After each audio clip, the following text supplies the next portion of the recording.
All right, Donald Trump is addressing the media. Let's listen in. Very historic. Oh, look who we have. Hello, David. That was a very historic couple of days, I think. Million days. Sir, I know there'll be a lot of questions around the China trip, but just first on Iran, have you rejected the latest proposal from Iran, or where does that stand? Well, I looked at it, and if I don't like the first sentence, I just throw it away. What was the first sentence? An unacceptable sentence. Because they fully agreed, no nuclear, and if they have any nuclear of any form, I don't read the rest of it. So 20 years is not enough for you, it's got to be a perfect... No, 20 years is enough, but the level of guarantee from them is not enough. In other words, it's got to be a real 20 years, not a big one. You've got to get all the fuel out and no more production. We have to get everything, but we're not even talking about, I call it the nuclear dust. Came up with a term which seems to have caught on. I'm talking about it because they would not remove the... Yeah, they said that they can't remove it because they don't have the technology to remove it. Well, they don't have the type of tractors. They say the only one, they told me directly, they said the only one that can remove it is China or the U.S. We're the only ones with the equipment. They said you were right. It is a complete obliteration. With that being said, I want to get it. And they agreed to it, but then they took it back, but they'll agree to it eventually. Can I ask you about Taiwan? What did President Xi say to you about Taiwan? And what did President Xi say to you about Taiwan? And are you still going to approve the arms sale? So President Xi and I talked a lot about Taiwan. He thinks they cannot have anything to do with what they're doing. I mean, he's against very much what they're doing. We talked about Taiwan, we talked about Iran a lot, and I think we have a very good understanding on both. On Taiwan, he does not want to see a fight for independence because that would be a very strong confrontation, and I heard him out. Are you going to say your word? No, I didn't make a comment on it. I heard him out. I have a lot of respect for him. On Iran, it's very interesting. He feels strongly they can't have a nuclear weapon. He said that very strongly. They cannot have a nuclear weapon, and he wants them to open up the strait. But as he said, they closed it, and then you closed them with a smile. And it's true. We control the strait, and they've done no business. Literally, they've done no business in the last 2.5 weeks, which is approximately $500 million a day. So we have, we're doing very well on all fronts. Before we leave Taiwan, Mr. President, President Xi said that there was a risk of conflict with the U.S. over Taiwan. What's your response to that? I don't think there's a conflict, other than we don't need their strait. We don't need the Hormuz. On Taiwan, Mr. President Xi said there was a risk of conflict with the U.S. over Taiwan. No, I don't think so. I don't think so. I think we're going to be. I think we'll be fine. He doesn't want to see. He doesn't want to see a war.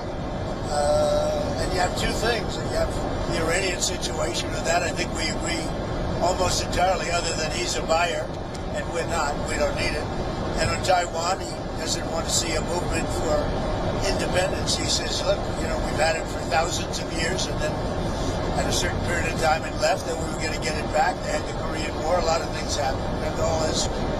But no, on Taiwan, he feels very strongly. I made no commitment either way. We'll see what happens. What about the arms sales to Taiwan?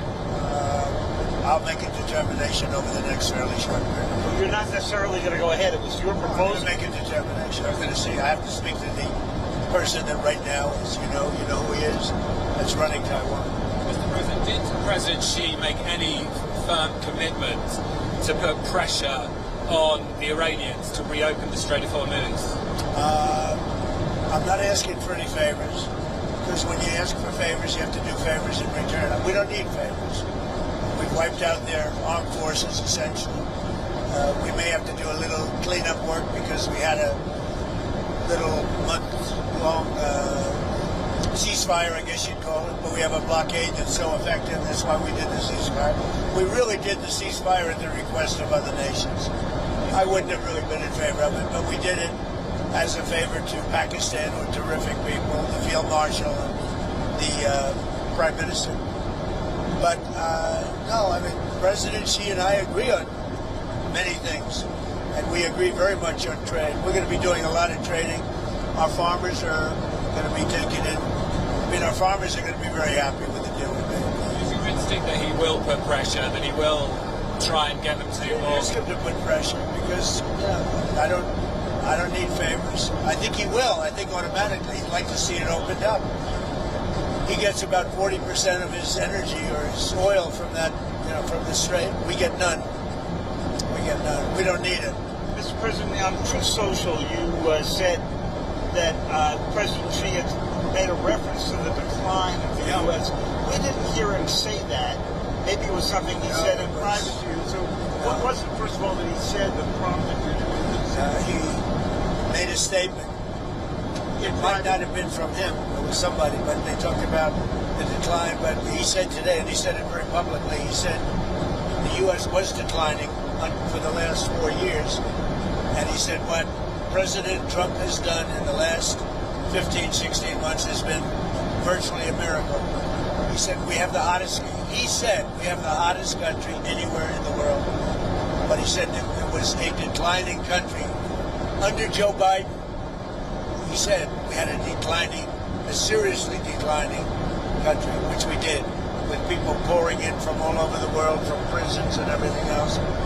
He said what President Trump has done has been a virtual miracle. It's the hottest country anywhere in the world, and it is, yeah. On a different subject, on Cuba, there's reporting that Raul Castro could be indicted by the DOJ, I believe. What does that mean? Well, I don't want to comment on that. I'll let DOJ comment on it. But they need help, as you know. And you talk about a declining country. They are really a nation or a country in decline. So we're going to see. We have a lot to talk about on Cuba, but not maybe for today. Tariffs, Mr. President. Did you agree with President Xi to extend that year-long truce on tariffs? We didn't discuss tariffs. I mean, they're paying tariffs. They're paying substantial tariffs, but we didn't discuss it. Before I came along, it was the opposite. We didn't discuss tariffs. How come? It wasn't brought up. Mr. President, you said in January to us that you were going to bring up the expansion of their nuclear program. Obviously, they've got 600 weapons now, by the Pentagon's estimate, going to 1,500. Did that come up? Did you succeed in getting them into any form of arms control? Or remember we discussed nuclear? You're talking about China. China. We brought it up. The denuclearization. I talk about it all the time with Russia and with China. And it did come up. We did discuss it. And what did you conclude? I don't know. I got a very positive response since the beginning. We're going to be together 4 times, potentially, this year. We have the G20, which he wants to come to, which I'd like him to come to. It's going to be in Miami. It's going to be in Doral. And it's going to be, I think, very good. Much more important if he's there. And so you have the G20. We have one that he has, as you know, in November, in China.